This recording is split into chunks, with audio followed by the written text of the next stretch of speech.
Hello, ladies and gentlemen. This is Janet with Rum River Radio, LLC, and Media Productions, broadcasting from Isanti, Minnesota at the beautiful Rendezvous Coffee Shop. I would like to make a special thank you to them for allowing us to use this beautiful space here in this old antique house that feels about as antique as I do today with all this cold weather out there.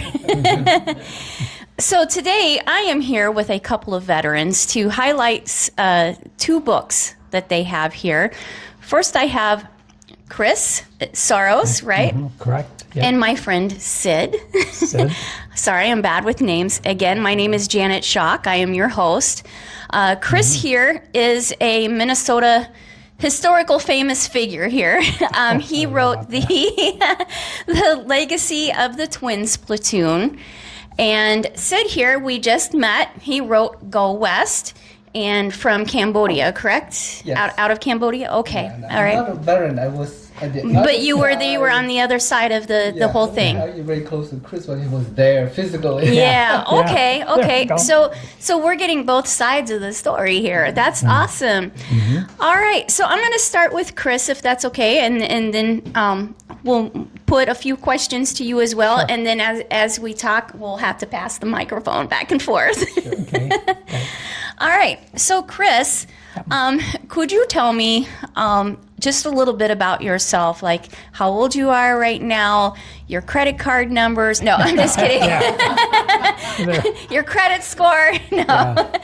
Actually, could you just tell me, folks out there, how old you are now, when you joined the service, and kind of a little bit of your background on how you ended up going to Vietnam? So go for it.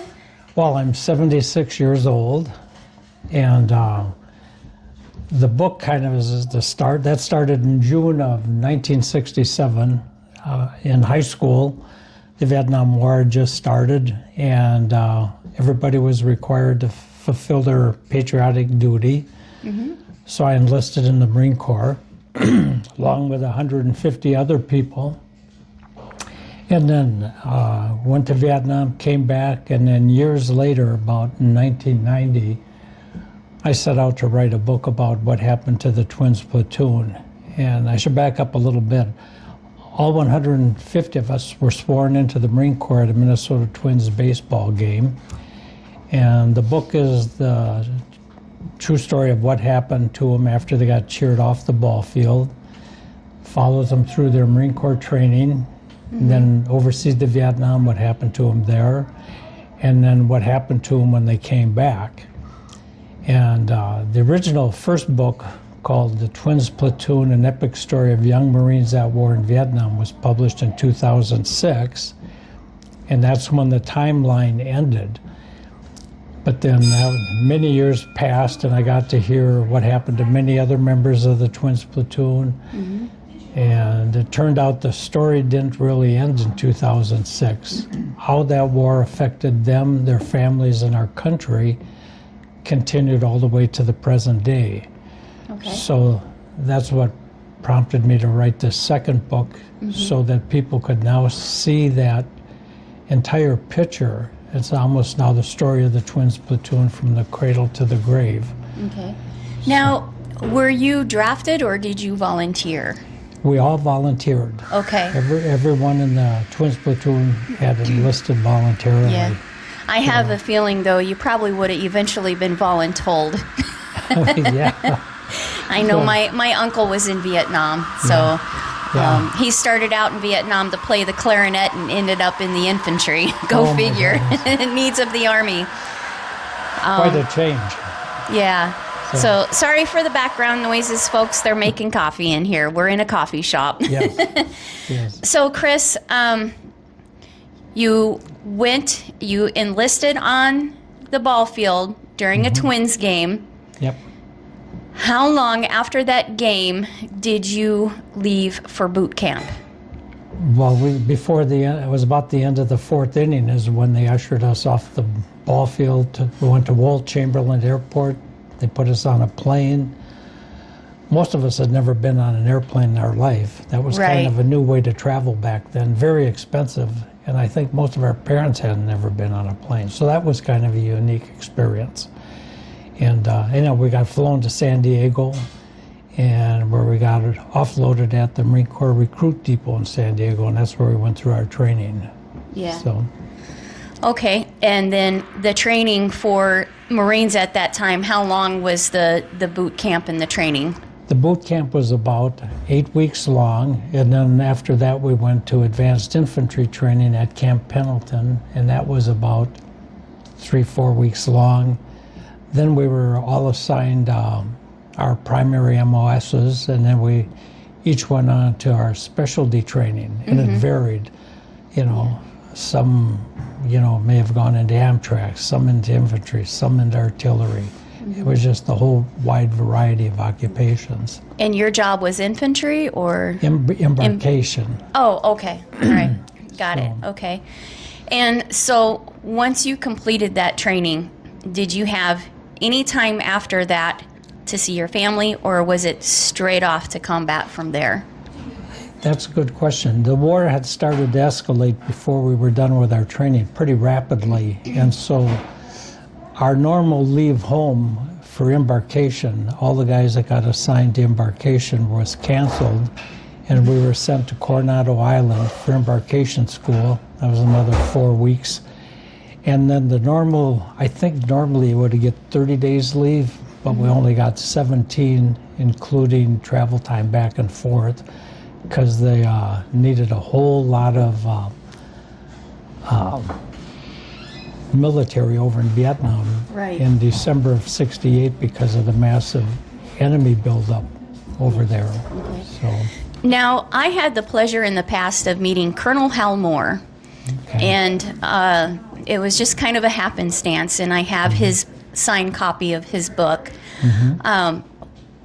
I know during his time, if you ever watched the story when we were soldiers, there was a lot going on, and it seemed like during that time is when it really started to heat up, but I can't remember exactly kind of the years of when that was. I'm wanting to say, like, was it 67, 68 is what I'm thinking. Yep. Sometimes I forget history dates. No, you were exactly right, because I think the first combat troops got to Vietnam in 1965, or that were officially. There were some there prior to that, I think as advisors.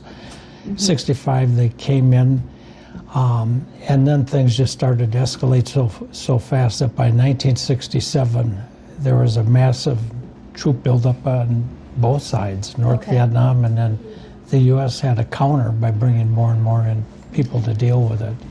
So I'm going to move on to Sid here. Yes. So Sid, could you tell me how old you are, and when and where you were at the time, and what you were seeing from the other side of the fence, so to speak, as far as the troops coming in and things like that. Can you kind of tell us a little bit about that for the history?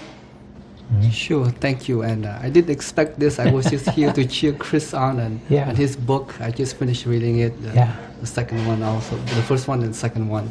Yep. So I met Chris about 3 years ago through my son, and it's kind of an interesting story. But anyway, he got a hold of my book, and I got a hold of his book, and we read it. I read his book, and we exchanged, our conversations back and forth. And the name of the book is Go West. Yeah, my book is Go West, a memoir for my sons, our family journey and Khmer Rouge life experiences. So I wrote this 3 years ago. And about the time when Chris was in Vietnam, I was just born around there, give or take 1 or 2 years. So we didn't have any birth certificates or anything like that. So I was born along the border between Vietnam and Cambodia. And the United States started bombing the areas where the Viet Minh and the Viet Cong took sanctuaries in Cambodia. So Cambodia was never part of the war, but they were in the middle of it. And so by the time I knew that I was born, or knew that I was a human being, I could hear the B-52 bombers bombing around our villages, and we were running into bunkers, sheltering us from the bombs. So that's one of my earliest memories. So it's kind of interesting that Chris was not too far from us, probably a few hundred miles away in Vietnam, and I was on this side in Cambodia, and the war was going on, and Cambodia was also in the middle of a civil war. This is where the Khmer Rouge started to gain power, and they started to fight the Cambodian government, the Lano army. Okay. And so it was a very interesting experience for me growing up there, and while all the wars going on in Cambodia and in Vietnam next door, and we were caught in the middle of it. A family was caught there. So yeah. So that's kind of Okay. came in. All right. Can I add a little Sure. bit to Yeah. this? Yeah. Go ahead. Well, when I first met Sid was just by chance, maybe 4 or 5 years ago. I lose track of time. But when I heard about his book, I read it, and the reason he wrote it is he wanted his children to know just how lucky they were to be able to grow up in the United States. And in his book, he tells about what it was like to grow up as a child under the Khmer Rouge. And a lot of us from our generation, we watched that movie, The Killing Fields. Yes. And that was pretty dramatic, but his story is, you read about it from ground zero, as him as a little child living under those conditions, which were absolutely horrible. I mean, there's stuff in that book that'll just make you sick. Yeah. And it was very well written. I liked it, and I just thought it was just incredible job that he did that and why he did it. Right. So. And so, Sid, from my take on it, how old were you at the time again?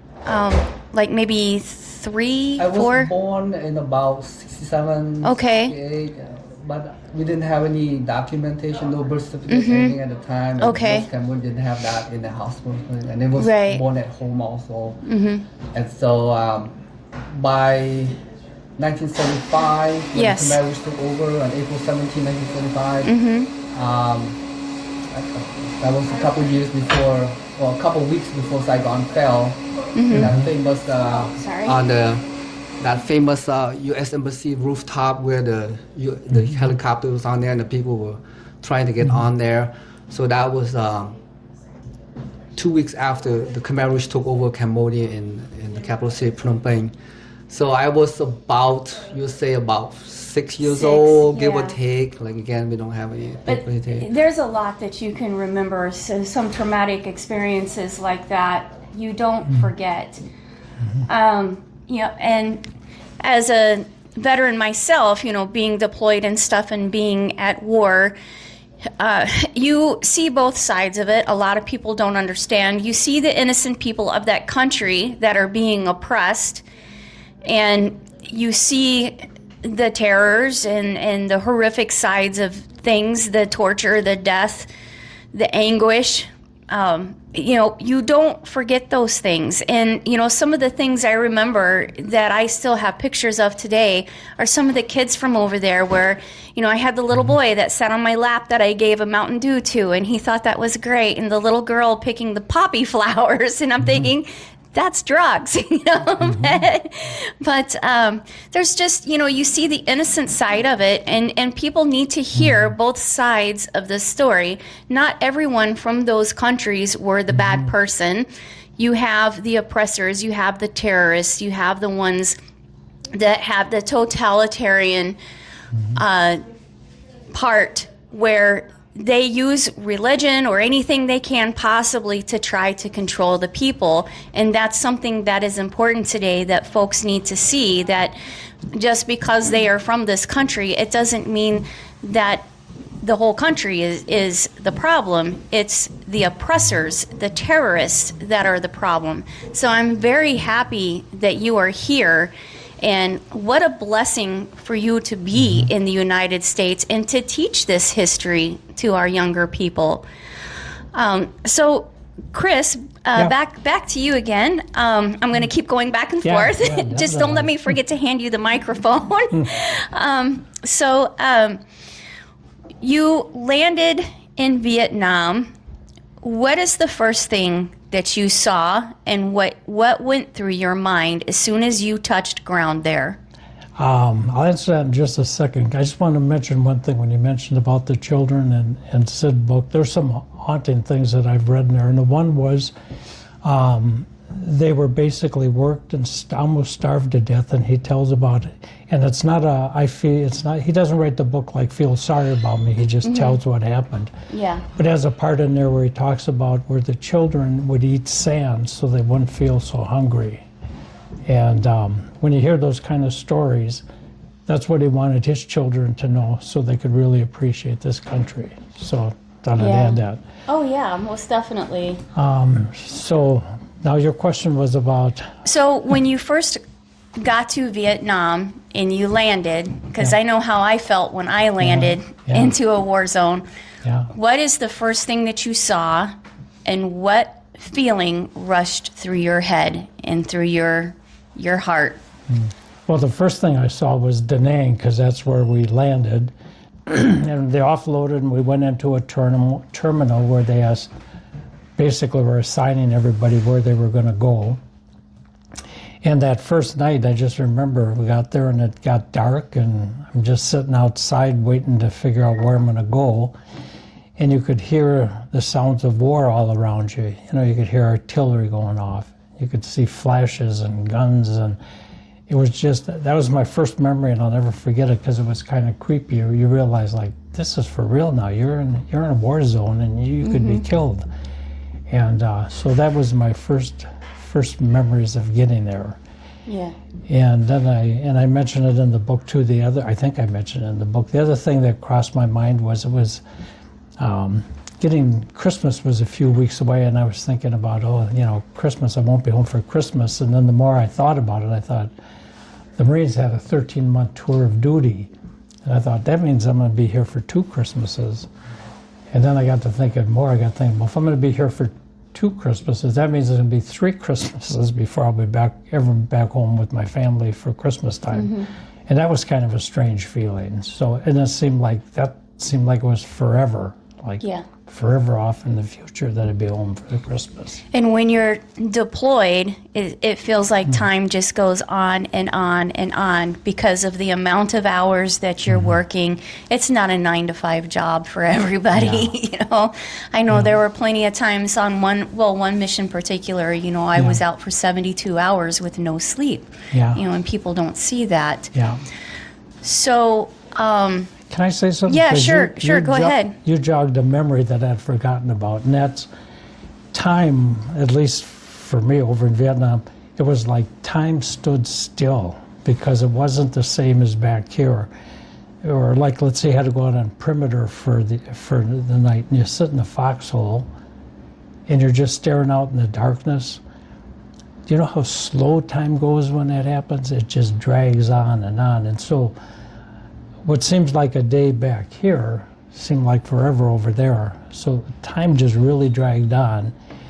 And then the other thing, which we had to learn to accept, we always looked forward to getting mail. And every day when mail call came, you'd go to see if you got a letter, and most of the time you didn't. And it wasn't that people weren't writing you, but they were on a different timetable back here. Their days and weeks were shooting by, so maybe if they wrote a letter every 1 or 2 weeks, that was a lot for them. For us on the receiving end, it was like, so anyhow, when you mention time, it's like 2 different worlds on a timetable. Exactly, and one of the things that, the difference between what I went through and what you went through was we had internet, but my internet was being watched. So anything that I sent, I knew that they were going to read. So there was a lot of hot conversations between my husband and I that were probably quite entertaining.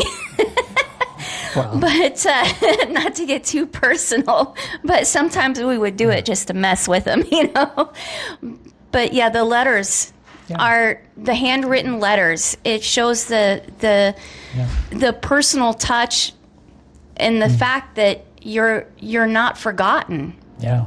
Well, the other thing about the letters was, because technology was so different back then, if you wrote a letter, it took 2 weeks before the people received it, And then when they responded, it took about 2 weeks before it caught up to you, and sometimes it didn't catch up to you. So the communication was kind of bizarre, because you'd be writing about something, well, an answer, it's a month later. You know how much stuff changes? I mean, it's like... Yeah, and then the fact that sometimes you didn't get your mail at all because it got destroyed en route somehow, some way. So there was always that issue as well. Yeah. So you just landed. You were there. Yep. You're a young one. You were obviously were there. Sid, could you tell me what was your home like? What was your village like? And what were you kind of doing as a kid at that moment when you were seeing this stuff? Yes, I was probably about 3 or 4 years old when I could remember. So this would have been about early 1970s. And like I mentioned earlier about the B-52 bombers, bombing, and that was imprinted in my mind, And then also our family, we lived in this village right on the border, like I said, between Cambodia and Vietnam, called Tram Coc. It's a small village with maybe a few hundred people in the province of called Ta Cao, right bordering Vietnam. In fact, you can, later on when a family escaped that village, we moved to another village that is even closer, called Phnom Then, right? You can walk across to the other side of the border. So my father was, he owned like what we call like a general store, family shop, mom and pop shop. They sold, candies, sugars, rice, oils, just basic stuff. So we were there in that little village. And I remember one of the earliest other memories I had was the Viet Minh, the Viet Cong, since they took sanctuary in that area, they would come and would buy goods from a store. They did not harm us or do anything. They would just come and buy, the products, and they paid us, and they would just leave us alone. So that's one of the memories I can remember. That besides the bombing, I was too young to go to school. My older sister went to school. And then after that, I would say probably 73 or so, that area was under the Khmer Rouge rule. So they had control over that territory. And my father was forced to dig trenches for them, or set up booby traps for the government, the Cambodian government soldiers. And he didn't like doing it, but he was forced to do it. And then he felt like maybe it's not safe for family here. So one night we escaped our village. So we went to the city, Phnom Penh, the capital city.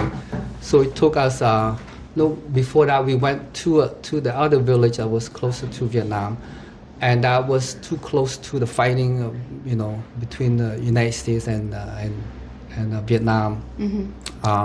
So there was a lot of bombing, a lot of fighting there. And so my father did not feel too safe there. So from there he escaped there after maybe several months or so to the capital city, Phnom Penh, where we stayed there. But there were a lot of refugees from the war pouring to the city that had like 2 million or something. It swollen to like 4 or 5 millions. So it was almost double the size. So we stayed there only for a few days. And from there we went to a coastal town close to the Thai border called Kampong Saum. Today it's called Sihanoukville. Okay. So we stayed there until the Khmer Rouge took over on April 17, 1975. So, and then from there we were forced out of the cities. All the Cambodians were forced out of the cities into the countryside. Yeah, I don't mean to interrupt, but when you were forced out of the cities and stuff, how were you traveling? Were you guys walking on foot? Were you taking buses? What type of things were you able to just grab up and take with you? Yes, we walked by foot. Those who had bicycles or motorcycles, they could take that. And those who had cars, they couldn't drive very far. The Khmer Rouge would force them out of their cars. and then the Khmer Rouge would take over the vehicles, the motors, the cars. Yeah. So we were out, forced on the national route into the countryside, and then eventually we settled into the villages and into the jungles. Yeah. So that's how we were traveling out of the cities. Yeah. And the environment over there, for folks that don't understand what the living conditions are, you have some pretty scary critters over there. The snakes and just my uncle talking about, the sickness and illnesses that you would get from the water, the mosquitoes, all of that stuff.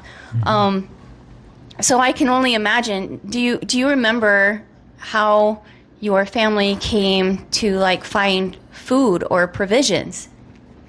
Well, initially the Khmer Rouge gave us some rice to eat. They would ration us. A family would get so many cans of rice a week, and then we had to either try to grow our own food in the garden, or you mentioned the critters. I would hunt them when we were starting to starve. We would hunt snakes, grasshoppers, crickets, snails, you name it. Yeah. Anything that moved, anything that had some kind life. of protein value. Exactly. We had to eat that. We had to learn, and had to dig for roots, for plants and stuff. So we had to learn quickly and how to survive. So that's how So Chris, while they're on foot and they're traveling around trying to get out of harm's way, you are about to go on your first mission. That's where I'm going to take you now, your first mission. So while you were headed to your point of destination, what were some of the things that you came across? And, I want to hear the worst of the worst, the bugs, the critters, the foot trench. People have to have a realistic view on this because this is what war is. So, let's go ahead. Well, as far as critters, what I remember, what I would see would be rats, and big rats. And that would be at night. If we were on the perimeter, like with perimeter watch, we had these foxholes spread out. And then every once in a while there'd be a bunker and then more foxholes. And at midnight we'd get what's called mid-rats, where they'd basically bring you a sandwich to eat. And the rat, we had one called Oscar, it was so big. But Oscar knew when the sandwiches would be delivered, and he would come. And when he came, we all left. And he came in and he'd go through this stuff, and then when he left, then we would go back into the bunker and foxholes. And in the bunkers, the smaller ones would come in, and like if you're we got out of the foxhole, you go in the bunker to sleep. A lot of times they'd jump around and you'd feel them hit you as they bounced off and took off to wherever. So those were the critters that I ran into. It was just the rats, and I don't like rats to this day. So. Nor do I. I know when I was in Iraq, they would run over the top of me in my bunk. Okay. And that was not fun. No. And then scorpions on top of it. Yeah. So, you don't have to go into too much detail if you're not comfortable with it, but what was your first mission? Were you going to secure an area, or what kind of stuff were you getting ready to do? Well, I think when I was over there, I think I was on 33 combat operations, but because of my MLS, it's probably what happened is a little different than what people would think. I was with the helicopter squadron, and my job was embarkation, so I was usually like aboard ship or on a base with a helicopter squadron, and the squadrons would support the infantry out in the field.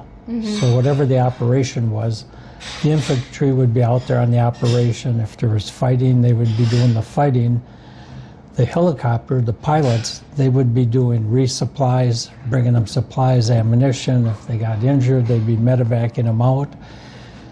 So for me, when I was on operations, I could be on a number of operations and not even know it. Because a lot of times I'd be sitting behind a desk, maybe on the flight line, pushing papers or planning things or going out and working on stuff to do with logistics and supply. And these operations were going on, and you were in your records, you were participating in them, but I wasn't like necessarily out in the field, Okay. you know. Okay. So I don't know if that helps you give an idea. Yeah, and for folks that don't understand the logistics part of this whole thing with war, that is the backbone to everything that goes on over there. That's how you get your supplies. That's how you get your food. That's, that's your safety, your food, and anything that you need to fight a war with. Logistics is the backbone of every combat operation. And so, and with your parents being store clerks and stuff, they were pretty much at the same point, logistics. Yeah. Even though they probably didn't want to, they were logistics for the folks over there on the other side of Vietnam, which probably was very frustrating. And I'm glad that they were okay. I know how, a lot of them were taken advantage of and stuff like that. So I'm just thankful that they didn't have worse, with that. When you mentioned logistics, and I'm not a historian, but I have read a lot of things where, especially in World War II, where a lot of wars were lost because of logistics. Their troops didn't get ammunition. Absolutely. They didn't get food. They didn't get supplies. They sometimes froze to death, starved to death. So you're right. Logistics is a very important part of the overall war machine, if you would. So most definitely. So as we go forward here, back to the Twins Platoon. So would you hear from folks that you deployed with, rather through mail or other types of communication? Were you able to kind of keep up with how they were doing or get stories of what they were enduring or anything like that? Not really. The only thing was there was a few times where just by chance I would bump into somebody. Like Larry Jones, he's one of the Twins Platoon members. We actually were together. We met just before we went into boot camp. And then overseas in Vietnam, after he got wounded, he was sent to Phu Bai. And just one day I was walking around the airfield and he was taking a walk in blue pajamas recovering from his wounds. The Army is a small world. Yes. And the Marines. Yes. And so we got a chance to visit. Cusick is another one. Actually, Jones and Cusick, the three of us partied together before we went overseas, and I ended up bumping into Cusick over there. And in the book, there's a number of other Twins Platoon members that just happened to bump into each other over there. And so, which is really strange when you think of how many troops were over there. There's a couple 100,000, I think. So. Oh, yeah. And if you happen to know this information, if you could remind me. Sure. So you started out with over 100,000, and I apologize to folks out there because my memory isn't the best, but at the end of Vietnam, I know because I've been to the wall and stuff, but I forgot the number of loss over there. It's 58. It's a little over 58,000. I don't remember the exact amount, but it's 58,000. I knew it was in the thousands, and I was thinking like 30,000 for some reason. No, 50. And then the other thing, and I think everybody's much more aware of it today, and that's that in Vietnam there was an a huge number of suicides that resulted after the war. So, and then there were a lot of people that died later due to their injuries, which they're not in that 58,000. Bruce Summers, for example, he came back and had diagnosed with type 2 diabetes. It was related to Agent Orange. It ended up, it killed him, but he's not in the 58. Skip Schmidt, he committed suicide. He's not in the 58. So the actual number is way more than 58,000. I totally agree. So one of the things I can honestly say is through my advocacy for veterans and stuff like that, there's a bigger picture there that a lot of folks don't understand. Just because they didn't die while they were there in the process, eventually with the toxic exposures, the PTSD, the trauma and stuff like that, that number is drastically way more than the picture that they try to paint on it. So folks have to understand that the war didn't just end the day that they decided to pull out of that country. The war ended or will end when the last veteran from that war is alive. That's when it's over. And then you have to carry that history with you forever to never forget. And so back to Sid here.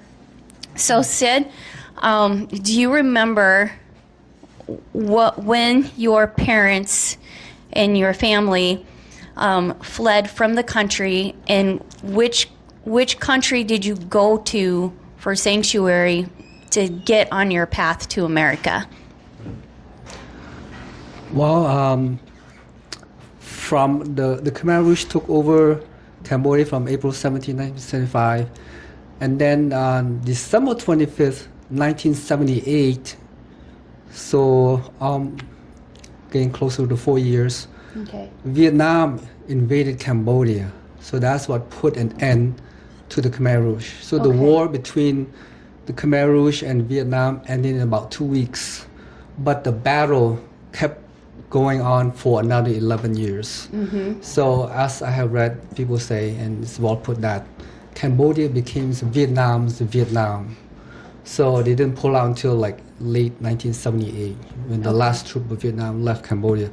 But for the 44 months that the Khmer Rouge were in charge of Cambodia, this is where all the people, the killing took place. So Cambodia had about 7 million people in 1975. And I have read statistics from 1.7 to 3.3 millions of those people died.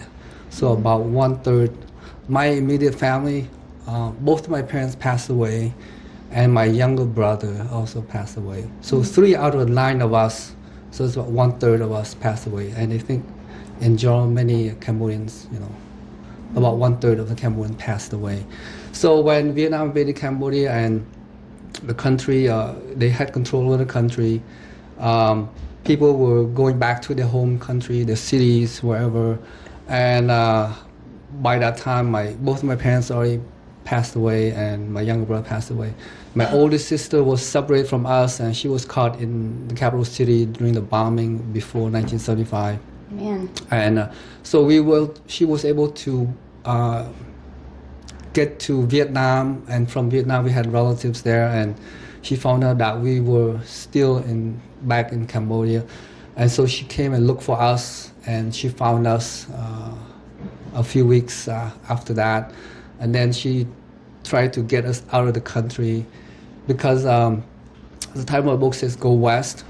That was from a dream that my mother had before she died during Khmer Rouge time. She told me that, and she told her sister that, remember, if there's a war breaking out, make sure you go to the other side. You'd rather risk your life to go to the other side, and maybe there's a chance they might treat you better, and you probably have Survive. food. Survive, correct. If you stay in the same situation, you both won't make it. So she had this dream that this man told her, this hermit, this holy man, to go west, And she actually had the dream before the Khmer Rouge took over, and she didn't, for different reasons, different circumstances happened. So she couldn't get out. We couldn't get out. So we were trapped in there. So my older sister found us. She came and found us, and then we went to Vietnam. We would stay in Saigon for 8 months, and we were supposed to. We were trying to get out to France. We had relatives there. My cousin went there a few years earlier, or to even Japan or any country in the West that would take us. And Vietnam, it was a tougher route, and so we couldn't get out of there. And so we left Vietnam, went back to Cambodia. From Cambodia, we went to Thailand, to the refugee camps. That's where a lot of the people were concentrated in the camps. United Nations set up camps there along the border. So we were able to get into one of the camps. And from the camps, we were vetted, and then went to Indonesia or the Philippines. and from there either went to any of the Western country, Australia, West Germany, France, England, Poland, and Yeah. for our family, we were able to get here to the United States. So, so how many years, because I'm assuming it was years, how many years did it take you to finally touch soil in the U.S.? Well, from the time we left Cambodia, it was about June 1980, and we went through the camps, and then when we touched down here in the United States, it was in September 1981. So almost 2 years from the time we left Cambodia to make our way here over here. So it wasn't that long, but Right. it was long enough. That's that's a long time. Go ahead, Chris. I was going to say, why don't you tell them how old you were when you got here and if you could speak English or not? Maybe tell them a little bit about that's that. important. Well, on paper, like you mentioned that, because like I mentioned earlier, we didn't have a birth certificate in Cambodia. There was no paper, no record, and so my cousins just say, well, just put your name, at this age, so it's off by 4 or 5 years, younger, and so he said, you need that because you need to go to school, you need to learn, So I didn't know any English. I mean, we had some classes in the camps, in the refugee camps, but it's just basic English, Yeah. So I didn't know any English and very little. And, Well, you're definitely a scholar now. so I learned. I was still young, so I was able to pick up quickly and learn English, over Yeah. here. Yeah. So, for that, it's kind of interesting you mentioned 1981 because I have a friend who's I don't interact with him anymore, obviously, because I've moved from Missouri, but a good friend of mine from Missouri, Yakov Smirnov, this is his actual name. He's a comedian. He's from Russia, and he came to this country at about the same time because his parents didn't want him in the military over there, and because of the living situations and stuff, he said it literally took him a month's worth of wages to buy his mother a pair of shoes, and they were so bad off. So, Chris, when did you finally make it back to the States? January of 1969 is when I completed my 13-month tour of duty. So that's when I got back here. Then I got stationed at the El Toro Marine Base and finished off my enlistment there. Yeah. Got out a little bit early in November of 70 because President Nixon at the time had, brought an end to the war and was bringing all the troops back. And they didn't have any place to put these hundreds of thousands of troops coming back. So the ones that had served in Vietnam, they offered them an early release. So I think I got out 3 months earlier than my 4-year enlistment. Okay. So Yeah. So one of the things I would like you to do, Chris, is kind of touch on the importance of your book and all of the things that people should look for in your book and what motivated you to write your book. Okay. Well, I think one of the things that I like about the book is that a whole bunch of things. One of them is most veterans have a hard time talking about their military service, and countless Vietnam veterans have told me that they just have a hard time talking about it, so their families don't really understand what they went through. And the book kind of tells their story for them. So I think when their families or their children get to read the book, and I've heard them say that, they'll say things like, or I'll get letters or things they'll say like, I knew my dad served in Vietnam. I knew he was wounded, but I never really understood what he went through until I read the book. And I think that's one of the things that I think the book, one of the great values of the book is that it really fills in a lot of the blanks for for people, especially the ones that served in Vietnam.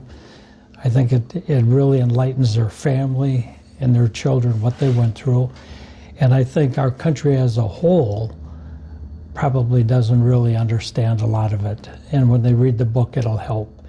And then the other thing is that the veterans of all wars, kind of their experiences are more similar than they are different. So even though maybe the war is different or the technology is different, what they go through and experience is pretty similar. And then also, I think another important part of the book is that it's not one person's story, and it's not just about one particular event. It's about the person that served in the military, and then also their families, their parents, their spouses, their children. And the reader gets to find out how that war affected all of them. It wasn't just the person serving in the military, it was their whole family. So that's another thing I like about the book. One thing I can say about books like your folks' that you have here is this is history that is not being taught in the schools as much as it should be taught in the schools. I encourage parents to buy books like this for probably teenage kids, when they're old enough to kind of put two and two together. This is how you teach history. If they're not going to teach it in the schools, this is how you teach history. And this is what keeps America strong. You are a blessing here, and you are part of what keeps America strong because you saw the other side of it. You have that take as well, especially as a victim of this. So, Sid, can you tell me a little bit, it's kind of the same question I had for him, a little bit that people should kind of look for in your book, and what inspired you to write the book, and anything important that you feel that you would like to tell folks about your story here. Thank you. And just want to add to what Chris said about how most veterans, they don't want to talk about it because the experience is so traumatic, or if they try to, then the people who didn't go through it, they could not understand it. On the same side, the people who went through the Khmer Rouge, the killing fields, even my immediate family, my sister, it's not something that you talk all the time. It's something you just kind of tuck it away in the back of your mind. You don't go around talking. It's something that is there, and it's kind of one of those unwritten rules thing, is you don't really talk about it, but it's there. So when you put it on paper, I'm sure Chris, like me too, it's like it's a catharsis. It's like you are a healing. There's a healing come from it, and also you want to teach for me, for my sons and people who are other Cambodians who went through it, their children. There are similarities in there. So I want to pass that on to them, just like Chris wanted his story to let the next generation know about it. So this is what he went through. So for me, the same way, I want my children, my sons, to get a glimpse, a taste of what it was like. Even though they will never fully understand it, and that's probably a good thing because I don't want anyone else to have gone through that experience. And many Cambodians are, they're reluctant to talk about it, like I said. And so there are a few books out there that are starting to come out, like The Killing Fields, the movie he mentioned earlier in 1984. First They Killed My Father, that came out a few years ago, 2017, I think on Netflix. But there are only a handful of them, and we just want to have a voice heard and have it passed on to the next generation so that it can be, they can appreciate what happened to their ancestors, their parents, and for the United States, like Yakov Smirnov, he likes to say when he was his line is "What a country," and I totally agree with that. And this is probably one of the greatest country on the earth ever. We look through our history. No place, no country on earth where people coming from all backgrounds, from just about every nation on the earth, and come and they have a feeling, an opportunity where they have an opportunity to grow and to prosper and to reach their potential. They have the freedom to explore without Correct. being Yeah. convicted Suppressed. and judged and Yes, thrown in everything, prison. yeah, and so that is quite a blessing. And then every day I am so thankful that I'm alive, that I can have this opportunity. And I thank veterans like you and like Chris that you fought for it. You know, not only you believe in it, which is good, but you actually put your life on the line and were able to defend it for the next generation. And I hope it can continue on. You know, so I just hope people that you know, they will don't take freedom for granted, and then defend it if you have to. And we see a rise on the left, socialism, communism that we fought for and we ran away from. Now it seems like they're creeping up on us. So we need to do something about that. Exactly. I totally agree. And that's it's a scary time right now, personally, on for me, you know, because I'm like you folks. I've seen it on the other side.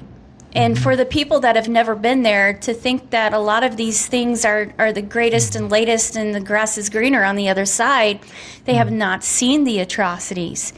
And I have tried to sit down and say, look, you know, and I'm just going to say it, Sharia law, you know, it is not a religion. It is very much an oppressive law that they have, where they had a false prophet come forward to change the Quran and to bend it and wield it to rule the people. And that's why in this country we have freedom of religion, freedom from religion, and why religion is not to be part of the government, because once you allow government to have your religion, then they can do just like they have in other countries and turn it into something that it's actually not, to control you. And when you see the suffering like I have with the women in the Middle East, you know, if a man or if a male soldier would have searched a woman over there, she's beheaded, because now she has been violated, and it doesn't matter whether she had a choice in it or not. That's just how they are. And this is the stuff that they want to bring here. You know, it's you as soon as you, it's just total totalitarianism. I'm sorry, I could go on for hours about this, you know, but as a woman, you know, I have been so blessed. I was a stay-at-home mother for a while. I have 2 children that are adults now, and now they have their children. And then later on, older in life, I joined the service because of some horrible things that had happened to me. And so through my time of service, after I just got done suffering one thing, I went and suffered more. But I suffered for this country, and I suffered again for my family, and I suffered for you, and you, and you, and you, and that guy in there that's a politician that I like. And, you know, but I did it because I love our country. I love our people. I love it when you have so many different types of people that can come together and talk and visit and share their experiences, and you get some awesome food out of it. And, you know, there's just so much here. But again, as a woman, you know, I have the freedom to have my education. And that's why I'm such an advocate for our school systems. You can't get rid of public schools. We've got people out there that are of the opinion that it should be private school or homeschool. Well, not everybody can afford that. It takes both people in the families today to raise the kids. I think parents need to be a little more involved in the school system to make sure that some of these narratives aren't pushed. I totally agree with that. But at the end of the day, you know, I've had my opportunity to get my education. I've been to college. I have 2 different fields of study through college, music and engineering. I've been allowed to do a non-traditional job in the military. You know, I worked as a mechanic. I used to take cars for evidence. I did all these different things. I was a leader in the military. I was one of the first women ever assigned to an infantry unit. My first sergeant was the first female first sergeant to ever be assigned to an infantry unit. Yes, we worked support, but we were still the first ones there. You know, there's so many different things. You know, I worked in the oil field as a woman. I've been around. I've been there, done that, got the T-shirt, and now handing them out. You know, so, but if it wasn't for, unfortunately and sadly, if it wasn't for the suffering that you endured, I would have not been able to have the strength or the opportunity that I did to put me in this place today where I can sit at a table with two people who are in a horrific time of this country that can sit down together and talk about what they both saw from both sides. And it's, you know, it's a very important thing. Yes, Chris. You brought up something that's kind of interesting. We talked about women in the military, which you went through. When we were sworn in, there were, of the 150, there were 4 women. Back then, they got no recognition at all. They weren't even sworn in with us. They took them aside and swore them in separately. I heard about that. And, but anyhow, in the new book, I have the picture of those 4 women that were sworn into the Marine Corps. And I'm hoping somebody will recognize their picture and they will get the recognition that they deserve, that they never got back. You send me those pictures and I'll make a loud noise about it. Okay, deal. So I appreciate that, you know, and a lot of people don't understand too, like earlier in, say, like World War I, women were not allowed to carry a firearm, but yet they had to go out on the front lines as nurses to treat the wounded, but they had no way to protect themselves. But, you know, I'm not, that's a whole different podcast there. Yeah. But I just want to point out that I am thankful that we are all able to sit here in this room today and listen to your stories, because these are important and this is the history that needs to be taught out there. And I hope that we can come back together again, maybe in a couple of years, and talk about, well, has it gotten any better? What do we do now? Let's write more books, you know? Wow. So what message would you like to give out there to people, Chris? Well, the only message, well, I want to thank you for having this podcast where we got a chance to talk a little bit about the books and just help educate people about the history of our country. So anyhow, so thank you for doing that. You're most welcome. So What message would you like to give out there to folks? Well, I would say that this country is worth fighting for. Like Chris and you have put your lives on the line for it. So we need to push back against, like you mentioned, about Sharia and any other form of oppression, socialism, communism. We need to push that back. I hope we are able to, the people will be able to stand up and rise and say, no, we don't want it here, you know. So I hope the next generation, my children, I warn them that, you know, stay away from that, fight if you have to. It is worth fighting for, otherwise we don't have a voice. Yes. very good. And the one message I want to give out there to folks is, if you are in a leadership position from the lowest level to the top, how you conduct yourself out there is not only speaking in actions, but it shows what direction things are going to go. So just be mindful of, you know, how you approach people. You know, put the country first, put the city first, put the people first.